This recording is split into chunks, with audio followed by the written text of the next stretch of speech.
नमस्कार, आप देख रहे हैं नवजीवन का एक खास वीडियो, एक खास इंटरव्यू। ये इंटरव्यू है डॉक्टर कफील खान के साथ। डॉक्टर कफील खान वही पीडियाट्रिशियन, वही बच्चों के डॉक्टर जिनको गोरखपुर में पकड़ा गया और फिर नेशनल सिक्योरिटी एक्ट के अंतर्गत 7 महीने तक जेल में डिटेन भी किया गया। इलाहाबाद हाईकोर्ट ने अपने जजमेंट में कहा है कि ये डिटेंशन, ये 7 महीने का डिटेंशन पूरी तरीके से इलीगल था। चलिए, कहाँ से ये किस्सा शुरू हुआ और कहाँ जाके खत्म हुआ, इसके बारे में बात करते हैं डॉक्टर कफील खान से ही। आप वापस आए इलाहाबाद हाईकोर्ट की वजह से। आपको क्या लगता है आपके साथ उत्तर प्रदेश सरकार ने किस तरह का व्यवहार किया? उत्तर प्रदेश सरकार जैसा सबके साथ व्यवहार करती है वैसे ही मेरे साथ भी किया है। बस थोड़ा सा मुझे लगता है कि थोड़ा सा वो पर्सनली ले लिया है उन्होंने, इसीलिए मैंने बाल हट का वर्ड यूज किया था। Stubborn child who doesn't want to leave. अब मैंने कहा कि एक चीफ मिनिस्टर हो या प्राइम मिनिस्टर हो, उसके लिए ये मायने नहीं रखता कि उसने ये मेरे लिए वोट किया है कि नहीं किया है, मेरी आइडियोलॉजी को मानता है कि नहीं मानता है। उसके लिए प्रजा एक जो होती है प्रजा होती है। लेकिन जिस तरह से पूरी मुझे ना केवल मेरी पूरी फैमिली को एक विच हंट पिछले 3 सालों से किया जा रहा है, वो मैं समझता हूं कि एक बाल हट ही है। अच्छा डॉक्टर कपिल, शुरू से शुरुआत करते हैं, एकदम शुरुआत में जाते हैं जी। 10 अगस्त 2017 को क्या हुआ था गोरखपुर में? मैं उस दिन छुट्टी पे था और मुझे याद है कि रात के 12:30 11:30 बजे के आसपास मेरे व्हाट्सएप पे एक हम लोगों का ग्रुप था, डॉक्टर्स का ग्रुप, AES कोर ग्रुप। उसमें एक मैसेज आता है डॉक्टर सतीश चौबे जो सीनियर रेजिडेंट है उनका, कि आईसीयूज में जो है लिक्विड ऑक्सीजन खत्म हो गई है, जो सिलेंडर्स रखे हुए थे इमरजेंसी में वो भी खत्म हो गए हैं, अब बच्चों की मौत हो रही है। तो मैं जो हूँ घर मतलब हॉस्पिटल के लिए निकलता हूँ, मेरी वाइफ मुझे रोकती भी है कहाँ जा रहा है इतनी रात में, तो मैं उन्हें बताता हूँ और फिर निकल जाता हूँ अपनी कार से। और मैंने कार खुद ड्राइव की थी। मुझे याद है जब मैं हॉस्पिटल में पहुंचने वाला था, उससे दूर से ही बहुत रोने चिल्लाने की आवाजें आ रही थी उस रात। और बाहर का जो दृश्य था उस कहते हैं it was so chaotic, so depressing, so saddening कि खुद आंख में आंसू आ जाए। जो है हर आधे घंटे पे बच्चे की मौतें लगातार होती जा रही थी, कुछ समझ नहीं आ रहा था। तो हम लोगों ने पहले जूनियर डॉक्टर, ऐसा नहीं है मैं अकेला था, 16 जूनियर डॉक्टर भी थे, सिस्टर्स थी, वार्ड बॉयज थे, स्वीपर्स थे, सबने मेहनत की। हम लोगों ने आसपास के हॉस्पिटल से जाके पहले सिलेंडर्स लेके आए और पर ये था कि सिलेंडर्स लाते थे और खत्म हो जाते थे। फिर हम लोगों ने सीमा सुरक्षा बल जो वहां पे सिक्योरिटी बॉर्डर पे मेडिकल कॉलेज के पास ही था, उनके DIG से कांटेक्ट किया और उन्होंने एक ट्रक भी दिया और 20 सोल्जर्स दिए। फिर हम लोगों ने आसपास के गोरखपुर जितने भी सप्लायर्स थे उनसे सिलेंडर्स प्रोक्योरमेंट किए, कुछ पैसे भी दिए, कुछ पैसे उनको बाद में देने के वादा किए। लिक्विड ऑक्सीजन सप्लाई 7:30 PM 10 अगस्त 2017 को खत्म हुई थी और स्टार्ट हुई थी 12 तारीख को रात के 1:30 बजे, यानी कि 13 तारीख की सुबह से, यानी 54 घंटे 54 hours there was no liquid oxygen supply in BRD medical college. क्यों नहीं था वहां पे? क्यों नहीं? तो उसकी वजह क्या थी? उसका सिर्फ और सिर्फ एक वजह थी कि जो सप्लायर था वो अपने ड्यूज पिछले 6 महीने से मांग रहा था। उसने 14 लेटर लिखे थे प्रिंसिपल BRD और DGME लखनऊ को, director general of medical education को, कि मेरा 20 लाख हो गया, मुझे दे दो, नहीं तो मैं ऑक्सीजन बंद कर दूंगा। 40 लाख हो गया। जब उसका 68 लाख रुपए हो गए तो उसने ऑक्सीजन सप्लाई बंद कर दी। लिक्विड ऑक्सीजन सप्लाई वेंटिलेटर चलाने के लिए बहुत जरूरी होती है। उस दिन 53 बच्चे वेंटिलेटर पे थे और जो है और भी लगातार एडमिशन होते जा रहे थे। तो एक वजह जो है, ऑक्सीजन जो होती है वो एक इमरजेंसी ड्रग है, बहुत जरूरी होती है। आप अभी इस कोरोना काल में देख रहे हैं किस तरह से ऑक्सीजन की जो है जरूरत हो रही है और जहां पे ऑक्सीजन नहीं मिल रहा है लोगों की मौतें किस तरह से हो रही हैं। सरकार ने GST 18% लगा दिया है, कीमतें बढ़ा दी हैं ऑक्सीजन की, फिर भी मुझे लगता है कि जो है तो ये वजह थी, बहुत बड़ी वजह। जो पुष्पा सेल के बनीश भंडारी था उसने इलाहाबाद हाईकोर्ट में एफिडेविट दिया हुआ है कि मुझसे जो एजुकेशन डिपार्टमेंट था, प्रिंसिपल सेक्रेटरी और DGME 10% कमीशन मांग रहे थे उस 68% ड्यू को क्लियर करने के लिए।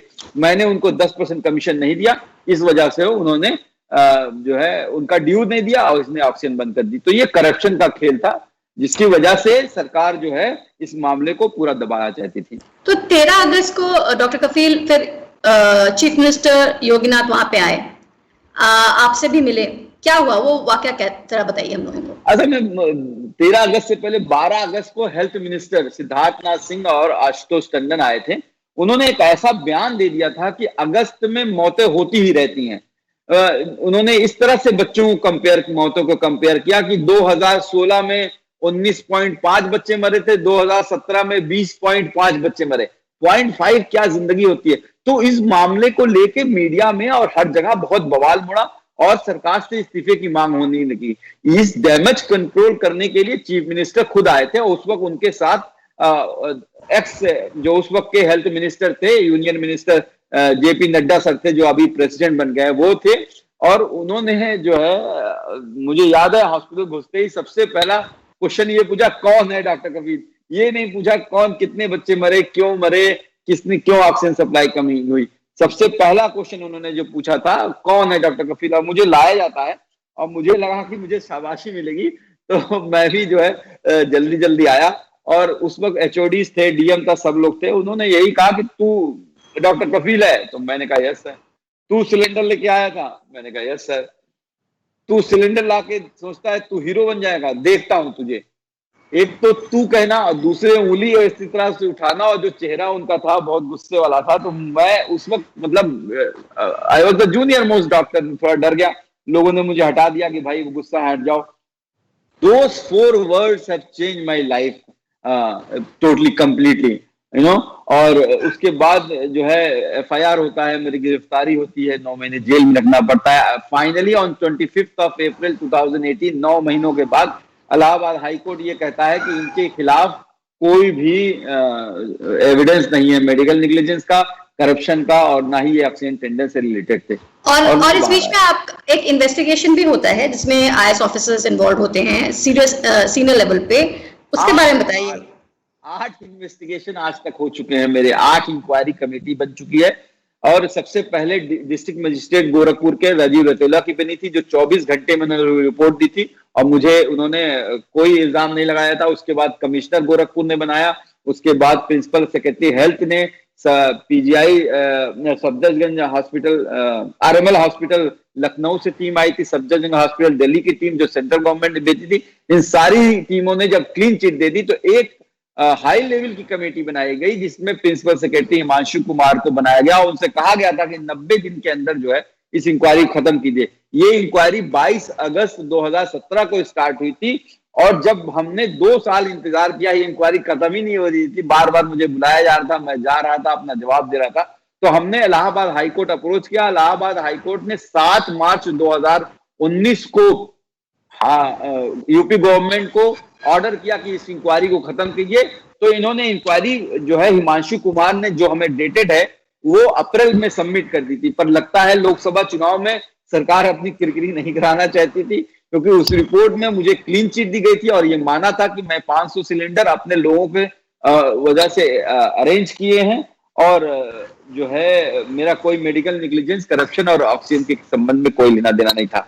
तो वो रिपोर्ट सितंबर में मुझे दी गई और जो कि मुझे, लेकिन इस बात को ये भी यहीं पे रखना चाहूंगा रुक्मणी जी कि उस रिपोर्ट ने ये बात तो मानी कि ऑक्सीजन कमी हुई थी, डॉक्टर कफील सिलेंडर लाए थे और उन्होंने हर बच्चों को बचाने की कोशिश की, लेकिन उस रिपोर्ट में भी ये बात को छिपा लिया गया कि ऑक्सीजन की कमी क्यों थी, क्यों नहीं पेमेंट हुआ। ये 2 क्वेश्चन को उन्होंने छिपा लिया। इसीलिए जब मैंने प्रेस कॉन्फ्रेंस करके ये डिमांड की थी कि जस्टिस तभी मुझे मिलेगा जब उन 70 पेरेंट्स को भी, जिन्होंने अपने बच्चे खोए हैं, उनको कॉम्पनसेशन दे सरकार, और जो real कल्पिट्स of BRD medical college tragedy के हैं उनको सलाखों के पीछे भेजा जाए। तो मैं आपके ऊपर और भी कई सारे केसेस वगैरह लगे, उसके बारे में बाद में बात करूंगी। मैं एक छोटा सा सवाल आपसे पूछना चाहती हूँ कि जब आप पीडियाट्रिशियन बने, एमबीबीएस करने के बाद, एमडी करने के बाद, आपने कभी सोचा था कि बच्चों का इतना बुरा हाल है इस देश में, जब ट्रीटमेंट होता है इतना बुरा हाल है हॉस्पिटल्स में? नहीं नहीं, कभी नहीं सोचा था। और जो है, मैं तो मणिपाल से पढ़ा था, जहाँ पे कभी हम लोगों को पता भी नहीं था कि ऑक्सीजन की सप्लाई कहाँ से होती है। यहाँ इवन बीआरडी में भी मुझे नहीं पता था। मैं तो एक डॉक्टर हूँ, और डॉक्टर का काम होता है कि पेशेंट को देखना, उसको ट्रीट करना। और उस दिन भी की बात बता दूं तो ऑक्सीजन सिर्फ नहीं लाना था, बच्चों की हालत खराब हो रही थी, ट्रीटमेंट हमें चेंज करना रहता था, एबीजी करना रहता था, दूसरे सबको मोटिवेट करना रहता था। पेशेंट जो है वो हम लोगों पे हमलावार हो गए थे, कई पेशेंट ने कॉलर पकड़ लिया था, क्योंकि उनको पता था कि उनके बच्चे जो है ऑक्सीजन की कमी से मर रहे हैं। कितनी माएँ थी जो पैर पकड़ पकड़ के रोती थी कि मेरे बच्चे को बचा लो। और हम लोग बहुत कोशिश करने के बाद भी उन बच्चों को बचा नहीं पाते थे, सिलेंडर लाते थे, खत्म हो जाते थे। तो ये अवस्था ये कभी देखा नहीं था, और ना ही कभी सोचा था कि जो है किसी की जान बचाने का इतना बड़ा खामियाजा भुगतना पड़ेगा। But again, I would say that if I have to do it again, I would do it again, even if I have to save one child. फिर आपके ऊपर नेशनल सिक्योरिटी एक्ट लगाया गया, आपको मुंबई में अरेस्ट किया गया, आप अलीगढ़ गए उससे पहले सीएए एनआरसी पर बात करने के लिए। आप पर ये आपका क्रिटिसिज्म हुआ कि आप एंटी नेशनल हैं और भड़का रहे थे आप वहां पे भीड़ को।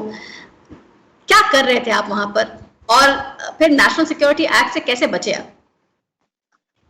नेशनल सिक्योरिटी एक्ट से तो मैं कहूंगा कि सुप्रीम कोर्ट और हाई कोर्ट के इंटरवेंशन से बचा। 12 दिसंबर 2019 को मैंने ये स्पीच दी थी अलीगढ़ मुस्लिम यूनिवर्सिटी में, करीब 600 स्टूडेंट्स थे उनके सामने। और मैंने वहां पे भी यही बात कही थी कि सीए जो है वो, जैसा कि हमारे होम मिनिस्टर कहते थे कि ये नागरिकता लेने का नहीं, नागरिकता देने का कानून है, इस पे किसी को आपत्ति नहीं होनी चाहिए। हमें आपत्ति इस बात की थी कि क्यों जो नेपाल के हिंदू हैं उनको छोड़ दिया गया उसमें, क्यों जो है तिब्बत के बुद्धिस्ट को छोड़ दिया गया, क्यों जो है श्रीलंका के तमिलियन को छोड़ दिया गया। दुनिया में हजारों मतलब सैकड़ों धर्म है, हजारों मतलब सैकड़ों देश हैं, उनको क्यों छोड़ दिया गया। फिर उसके बाद जो लोकसभा में जो बात कही होम मिनिस्टर ने, क्रोनोलॉजी समझिए, क्रोनोलॉजी समझिए, सीए के बाद एनपीआर आएगा, एनआरसी आएगा। और मैंने असम में एनआरसी की दुर्व्यवस्था देखी है। 18 लाख लोग, सिर्फ एक किसी मुस्लिम कम्युनिटी के नहीं थे, वो सारे गरीब थे, वो पर्टिकुलरली बेचारे उनके पास पेपर नहीं थे, उनको सिटीजनशिप खोनी पड़ी। 12 लाख लोग नॉन मुस्लिम थे, वो सारे गरीब थे, इसलिए आवाज उठाना जरूरी था। हर किसी को, रिस्पॉन्सिबल सिटीजन को, ये हमारे कॉन्स्टिट्यूशन पे हमला था। और जो 4 पिलर्स हैं, फेटर्निटी, जस्टिस, लिबर्टी, इक्वालिटी, उसको खत्म करता था। इसलिए हमने विरोध किया, और मैंने कोई ऐसा भाषण नहीं दिया था जो उसको इंफ्लेमेटरी कहा जाए। योगी जी को बस एक ही वो है कि कैसे भी डॉक्टर कफील को 2022 तक जेल में रखो उनका। क्योंकि मैं जब भी जेल से बाहर जाता हूं, उस अलीगढ़ की स्पीच में भी यही बात मैंने बोली है कि अगर डॉक्टर कफील हत्यारा नहीं है, if doctor Kafeel is not a murder, who killed those 70 kids, मैं उस घटना को मैन मेड मैसेकर कहता हूं और उसकी न्याय की मांग करता हूं। योगी जी अपने मंत्री लोगों को बचाना चाहते हैं तो वो इस मामले को पूरी तरह से दबा। आपकी वो स्पीच हम लोग दिखाएंगे अपने दर्शकों को, नेशनल हेल्थ के दर्शकों को। तो प्लीज बी यूनाइटेड, और सिर्फ धर्म के, आप भी धर्म के नाम पे यूनाइट मत होइएगा। हम इंसान पहले हैं। हमें इस्लाम ने ये सिखाया है कि हमारा अमाल सही होना चाहिए, हमारी नीयत सही होनी चाहिए, और रास्ते आप चुनिए, अल्लाह आपको खुद ही मंजिल पहुंचा देगा इंशाअल्लाह। तो आप सबसे गुजारिश है कि आपके जो नॉन मुस्लिम दोस्त हों उन पे आप रीच करिए, उनके साथ बैठाइए, उनसे बात कीजिए और उनको बताइए कि नहीं, हम सिर्फ जो है साइकिल पंचर, फ्रिज, मोबाइल और 4 शादी करने वाले जिहादी पाकिस्तानी नहीं हैं। हम भी डॉक्टर हैं, हम भी इंजीनियर हैं। हमारे साथ भी समय खाइए, बैठिए। मैं आपसे पूछना चाहती हूँ कि जब आपको पकड़ा गया, अरेस्ट किया गया बॉम्बे में, मुंबई में, तब आपको किस तरह से लेके गए पुलिस वाले, किस तरह का बर्ताव किया आपके साथ जेल में? अगर आप बहुत छोटे में हमको थोड़ा सा ये भी बता सकें। इस बार देखिए बहुत फिजिकली टॉर्चर किया एसटीएफ ने, स्पेशल टास्क फोर्स ने। और मुझे याद है कि जो है कई कई मतलब 72 घंटे मुझे अपने पास रखा। कायदे से जब आप किसी को गिरफ्तार करते हो तो विद इन 24 आवर्स आपको जो है वो जेल में या मजिस्ट्रेट के सामने प्रेजेंट कर देना पड़ता है। मुंबई से अलीगढ़ तक लाने में इन्होंने 72 घंटे लगाया। उस बीच मुझे बहुत मारा, गालियां बकी, they slapped me, they abused me, they didn't give me any food or water, और they made me strip, कपड़ा उतारवाया, नंगा किया, अलग अलग बिल्डिंगों में रख के अलग अलग ऑफिसर्स आते थे और कई तरह के वियर्ड क्वेश्चन पूछते थे कि हमारे पास सबूत है कि you have invented some powder which can kill millions of people, हमारे पास सबूत है कि आप इंडिया से बाहर गए थे देश की सरकार को गिराने के लिए। तो इस तरह से बर्बाद किया। और जब इनिशियल डेज में जेल में रखा, सॉलिटरी कन्फाइनमेंट में, तो 5 दिन तक मुझे जो है खाना नहीं दिया गया था। 2 रोटी दी गई थी और एक ग्लास वाटर, वो भी जब मैं 3-4 दिन चिल्लाते चिल्लाते, और मुझे भूख से इतनी होती कि पेट मेरा अकड़ जाता था और पेशाब की बूंद गिरती थी तो ऐसा लगता था मुझे स्टोन है। तो इतना रोता था मैं, तो मुझे 2 रोटी कुत्ते की तरह फेंकी दी, ऐसे फेंक दी गई थी। जेलर साहब आते थे, कहते थे कि बीआरडी के बारे में बात करना बंद कर दो, वो तुम जो है वो एनआरसी सीए पे बात करना बंद कर दो, तब तुम्हें खाना दिया जाएगा। तो they have not only mentally tortured me, physically tortured me a lot. तो कोर्ट में जब आपकी पेशी हुई फाइनली, तब ये भी कहा गया कि आप जो हैं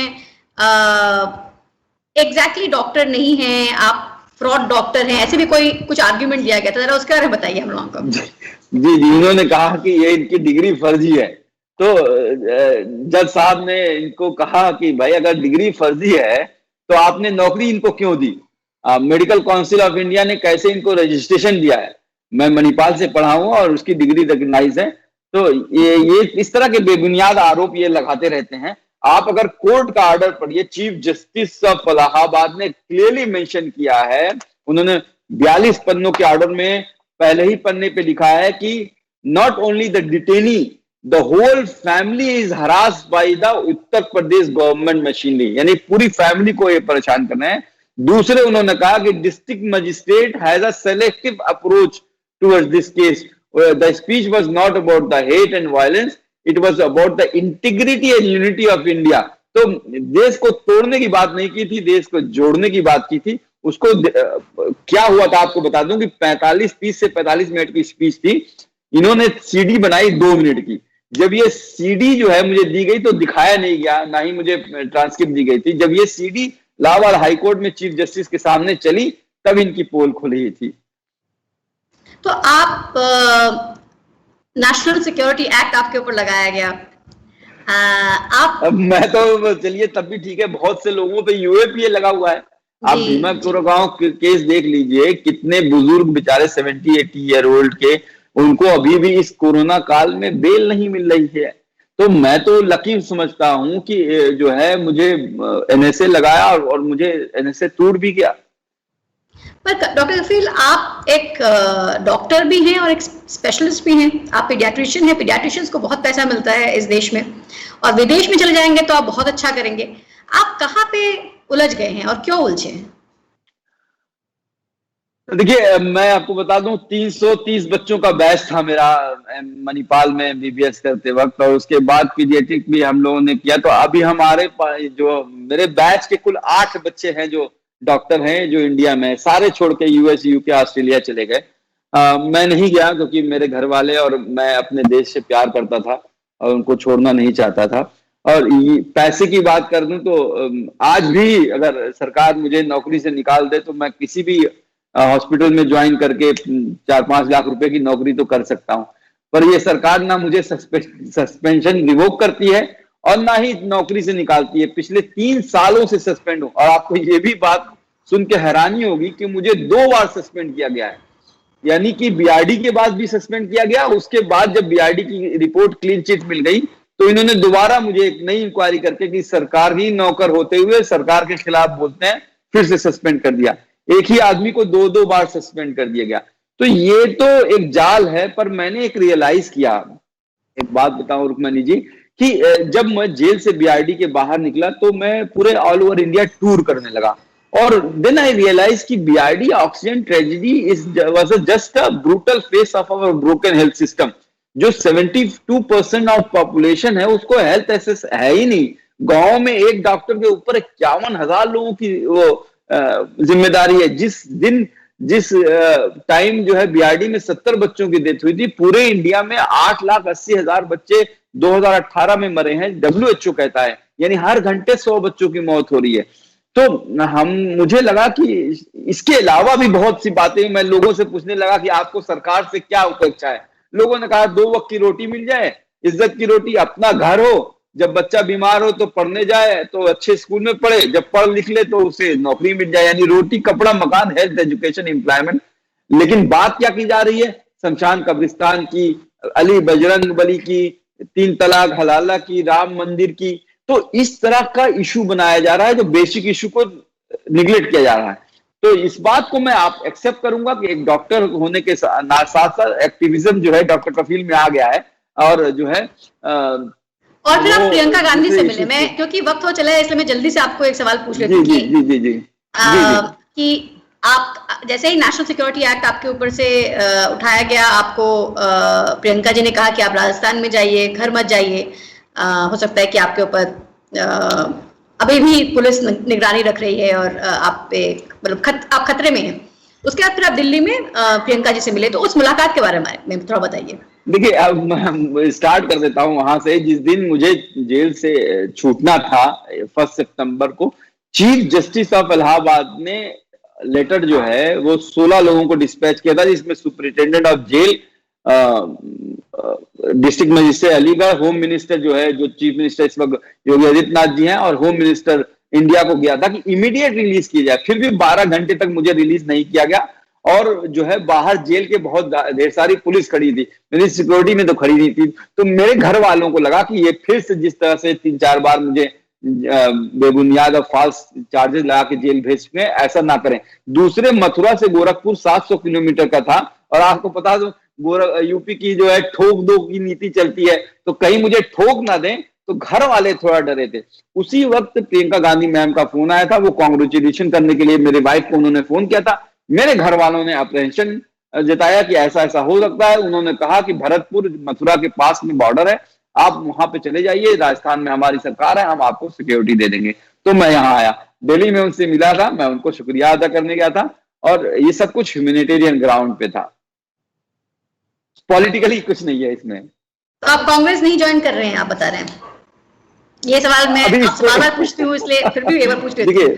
जी, sometimes I feel the system is so rotten that sometimes you have to come to the system to fix it. अब आपको एग्जांपल दे दूं बिहार का, अभी चुनाव चल रहा है, वहां पे 40 लाख जो है वो लोग जो है उसको लॉकडाउन में, कोई केरल से, कोई अहमदाबाद से, कोई जो मुंबई से पैदल चल के, कितने लोग ट्रेन से कट गए, कितने लोग चलते चलते मर गए। लेकिन कोई ये अब क्वेश्चन नहीं पूछ रहा है कि वो 40 लाख लोग रोजी रोटी के लिए बिहार छोड़ के बाहर क्यों गए। आज जो चुनाव वहां पे हो रहा है वो ये दलित है, ये महादलित है, ये पिछड़ा है, ये महापिछड़ा है, ये हिंदू है, ये मुस्लिम है, इस पे हो रहा है। तो हमको, मुझे लगता है कि हमको इस चीजों को उठाना चाहिए, और doctor Kafeel will continue raising voice against the injustice done to anyone anywhere. आपने हेल्थ ऑफ ऑल जो कैंपेन शुरू किया है उसके बारे में थोड़ा बताइए। हमने जो है पूरे ऑल ओवर इंडिया से, और जो इंडिया के बाहर भी जो इंडियन एनआरआई डॉक्टर्स हैं, उनकी एक टीम बनाई हुई है, और अक्रॉस द इंडिया के जो हेल्थ फॉर ऑल डिमांड कर रहे हैं कि यदि किसी भी जो इंडियन सिटीजन हो, बिना without any irrespective of their caste, region, religion, socio economic status, disability और जेंडर बायस के, उनको उनके घर के 1-2 किलोमीटर के अंदर अच्छी से अच्छी हेल्थ सुविधा फ्री में मिले।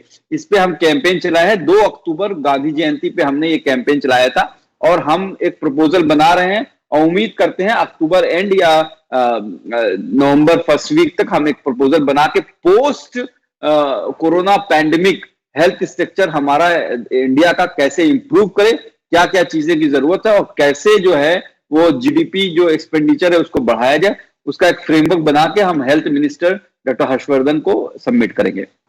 बहुत बहुत शुक्रिया। आप ने ये वादा किया है हम लोगों के साथ कि आप अपनी आवाज उठाते रहेंगे, इसके लिए बहुत बहुत धन्यवाद, और नेशनल हेराल्ड के साथ बात करने के लिए थैंक यू वेरी मच।